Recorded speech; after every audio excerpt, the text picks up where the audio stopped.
विसरवाडी नंदुरबार रस्त्यावर वडदा गावाजवळ भीषण अपघात। सविस्तर वृत्तानुसार आज सकाळी 6 ते 6:30 वाजेच्या दरम्यान वडदा गावाजवळ एक भीषण अपघात घडलाय। अहमदाबादहून दोंडाईच्या येथे लोखंडी रॉड घेऊन जाणारा टाटा आयशर क्रमांक MH18BG 8091 या वाहनात लोखंडी रॉड भरले होते। मात्र हे लोखंडी रॉडची बांधणी तुटल्याने लोखंडी रॉड आयशर वाहनात एकाच बाजूने सरकल्याने वाहनावरील चालकाचा ताबा सुटल्याने विसरवाडी नंदुरबार रस्त्यावरील वडदा दरम्यान पलटी झाल्याने चालक प्रकाश कोळी हे गंभीर जखमी झाले आहेत, तर आकाश कोळी किरकोळ जखमी झाले।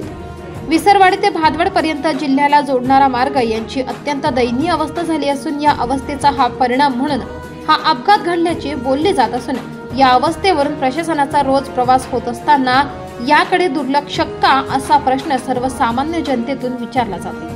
अपघाताची माहिती मिळताच रस्त्यावरच्या अपघातग्रस्तांना 24 तास विनामूल्य सेवा बजावणारी नानीज धामच्या रुग्णवाहिकेचे पायलट सुरेश वसावी यांच्या मदतीने विसरवाडी येथील ग्रामीण रुग्णालयात उपचारासाठी दाखल करण्यात आला आहे।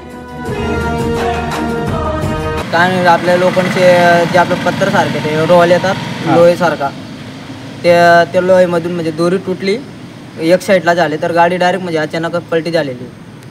तुम्ही कुठे चालले होते? आम्ही दोंडाच्याला खाली करायला। आणि काय सामान काय होता? लोखंडचे रोल होते। कुठून कुठे चालले होते? अहमदाबादवरून दोंडाच्याला जात होते।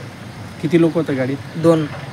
आणि ड्रायव्हरला लागलेलं आहे। गाडीचं नुकसान काच काय ट्राला वगैरे तुटला असेल, लोखंड अजून दुसऱ्याला कोणाला लागलंय? नाही। सम्राट V7 न्यूज वरून मुख्य संपादक रसिक गावित यांचा रिपोर्ट।